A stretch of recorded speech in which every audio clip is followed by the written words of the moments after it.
In, on, above? What phase of business are you in right now? We're going to talk about it on today's episode. Listen, there's a lot to learn when growing and scaling your business. That's why we created the Business Choreography podcast, where we talk about choreographing your marketing, operations, and sales into dynamic systems that increase your revenue and your impact. We'll explore solid business principles and discuss all things that make businesses dance to success with clarity. We'll help you figure out where the holes are in your business and what you can do to fix them. Think of us as your official business choreographers, aka your insider growth strategists. Remember, your choreography matters. Welcome to the Business Choreography Podcast.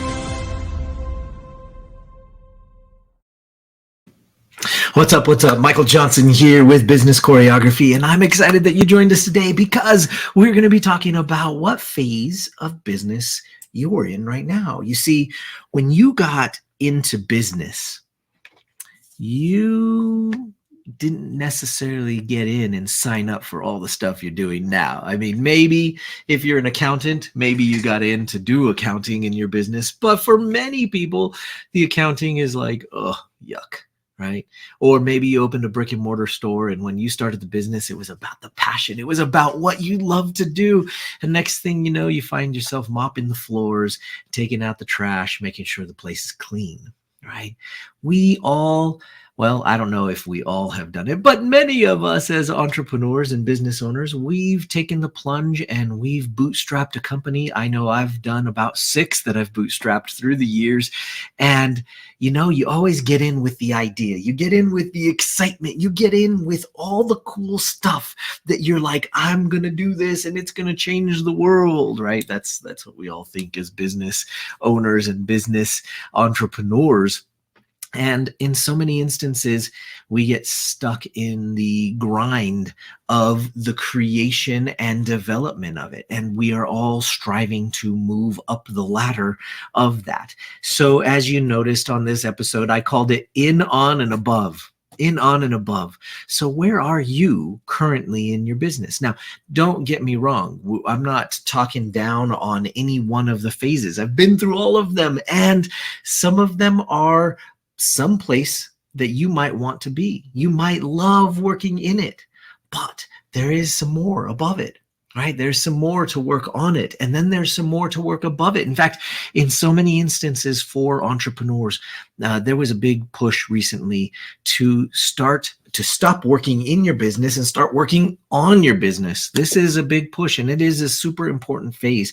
All of these phases are important. In fact, even when you get to the phase where you're working above the business, you're doing this for a reason. You're doing it so that you can maybe go and just do the thing that you like. Maybe so that you don't have to take out the trash and mop the floors. Maybe it's so that you don't have to do the management or the accounting, the stuff that you don't like to do. So let's talk a little bit about these phases. When you're working in the business, and this is a big deal when you're getting things going. When you're working in the business, at first you do everything, right? You're the person with 100 different hats on. You're answering the calls, you're selling the product, you are putting the product together, you're inventing the product, you are taking out the trash, mopping the floors, and cleaning, dusting, whatever it is. You're doing everything. Maybe you get some help along the way. Maybe it's a family member, a spouse, some of your kids, and you're like, okay, all y'all, you have to put in the time. But that's not what their thing is. And so after a short period of time, maybe longer for some than others, you have to move into that next phase. And so you start to get help. Now, the interesting thing is a lot of times when people start to get help for their business so that they can grow or they can scale, a lot of times people think, oh, I'm hiring help. That means that I'm now working on the business. That actually isn't necessarily true. So you can hire a big team, you can have help. And I can't tell you the number of times I've worked with owner operators and they are still working in the business. I mean, restaurant owners that open up their own location, right? They're starting from scratch, bootstrapping it. They're super guilty of this. They open a restaurant and they hire the people they need. They get the chefs, they get the servers, they get the host, but they're still working in the business. They're still going around taking plates out to the tables. They're still going in and helping cook. They're still hosting. They're still seating people, and they're still doing the accounting and the ordering and the servicing of all of the things that go on in the background. They're still working in the business. The next phase is a super important phase to get to. Now, when you've been in business a long time, sometimes you shortcut this and go straight to the on phase because maybe you don't want to work in the business anymore. So oftentimes on a second or third or maybe even sixth, depending on how many times you've gone around the track, you'll start to work on your business. And to do this, not only do you need to have the right help, right? We're going to call them the right who, right? I don't mean to be degrading. I'm not saying that the help is below you. It's not. In fact, sometimes, and in many cases, if you know what's best for you, you're actually going to go and hire somebody that might actually be better than you at the thing that they need to be better at you then. So you might not be an accountant, but you might need to hire an accountant or a bookkeeper, or maybe you're hiring a manager that is an incredible manager. They might be so much better than you, and they might be your who that'll help you to work on moving forward. Now, in order to successfully work on your business, you have to remove yourself from doing the tasks. Now you might be saying to yourself, but Michael, I got into the business. If you're one of my bootstrapping friends, you might say, I got into the business so that I could do this thing. Well, great. I'm not ever, no matter what phase you're in, saying that you should stop doing the thing you love to do. But I am saying that in the process of moving through each of the phases and getting to where you're supposed to be, in terms of yourself, where you are supposed to be, you might need to actually step away and put in all of the processes and systems, the who's, that are going to actually help you get on top of the business instead of in the business. Now, does that mean that if your favorite thing ever to do is to cook and be the chef, that you can't do that anymore? No. But you should have the means and the situation established, all the SOPs, right? Your standard operating procedures, whatever it might be, that make it so that you don't have to cook ever. But you can get in and cook whenever you'd like, right? Because you own the business. You can do whatever you want. But when you have to cook, now that's a different story, right? When you want to cook, now you can. Right? And that's just a silly, easy example to remember. Or maybe it is the accounting. Maybe you love the finances side of it, but all the other stuff in the business, you're like, eh. But that doesn't mean you shouldn't necessarily get somebody that is an incredible who that can do the books or do the accounting for your business. Doesn't mean you shouldn't bring them on and have them do it. Does that mean you can't get in and do it? No. That just means that you're putting into place the scenario where you can have this done. This is a really big deal, right? Working on the business is an important step in your progression as a business owner, as somebody that's going to create a business that is long-term and lasting and can do something. Now, here's the thing. When you're working on the business, you're still required. You're still required. Now, what is that next phase? The next phase is working above the business. When you work above the business, now you're actually putting in all the people, all the who's that you need to make sure that your business can run seamlessly without you there. Oh my goodness, this is mind-blowing. What? I opened this business so that I could do this stuff. Okay, well, that's great. You are allowed to do anything you'd like in your business.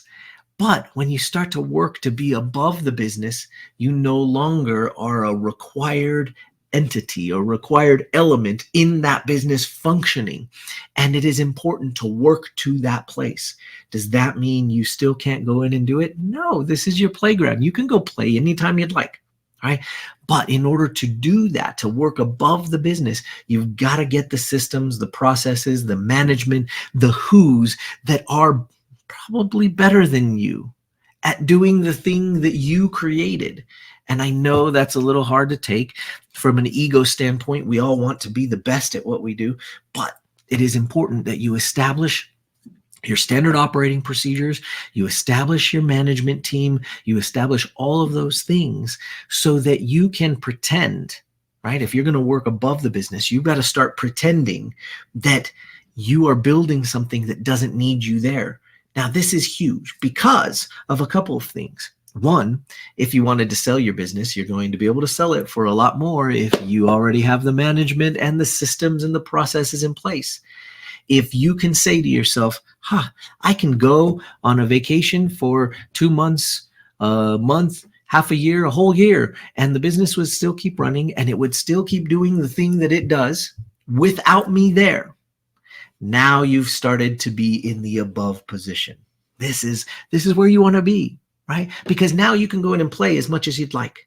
It becomes a playground instead of a ball and chain, right? And we want to get to that space. We want to get to that place where we have freedom.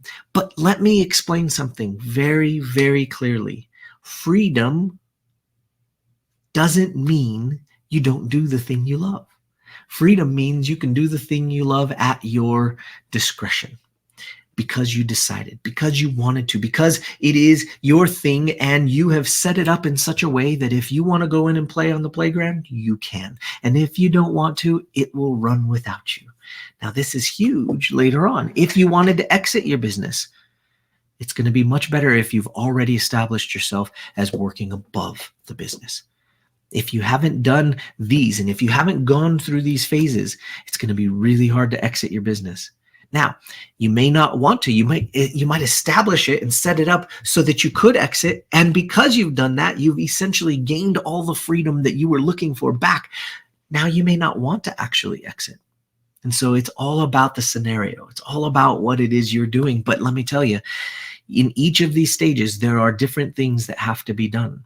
And there's nothing more that I enjoy than helping a business owner, an entrepreneur like yourself, go through whatever phase they're going through and install the situation that they need installed so that they can move to the next phase that is most important for them, right? Here's the thing.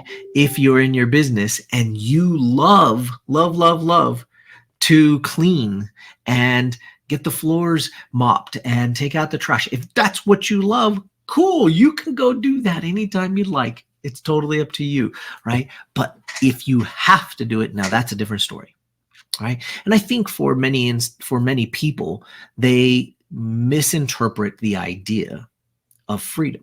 They think that freedom means that they aren't going to do those things. Well, I know, and many of my mentors have talked about over and over and over again, that they got to a place where they didn't have to do anything. They got themselves above the business and they stopped doing the thing they loved. And you know what they did? After about a year of figuring that out and soul searching, maybe sometimes 2, they came back and they went and started doing the thing. But they were already established and they had already created something where they could do the thing that they loved within the business. But you still have to work through those phases. And it is tough, because I know some of you out there are saying to me, but Michael, only I can do the thing. Only I am capable of providing the secret sauce. Only I am able to do that. Well, you know what? It's time to figure out how somebody else could maybe do it better than you. And when they can, they will be a valued team member. They will be a valued part of your business, and you will be so thankful you have them on board. But in, on, above, we've got to go through those phases. Sometimes you can skip a phase if you've already done it in business a number of times and go straight to another phase. That's great. It's totally up to you.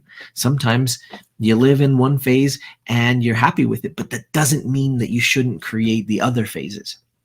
So that being said, in, on, above, where are you? Where would you like to get to next? And what would your business look like if you were above it? And what has to happen to get you there? I want you to start thinking about that. It's time. It's time to get past some of those early things. And it might take you a number of years to get there. It might take you some time to just be able to get in and figure out those pieces. And if you need some help, hey, reach out. We are great at this. We can help you. We can help you get through to the next phase that's most important to you. But that's up to you, right? But now you at least know. Now you can't unknow what we've just talked about. In, on, above. You got to get above. It's time to get above so that you can play in the playground where you'd like to play. Guys, I hope this has made a difference. I hope that it sparks something for you today that will allow you to realize where you're at, what phase you're in, and where you need to go next, and know that there is something more out there for you to get to in your business and in the passion and love that you have for what you do. That would be amazing.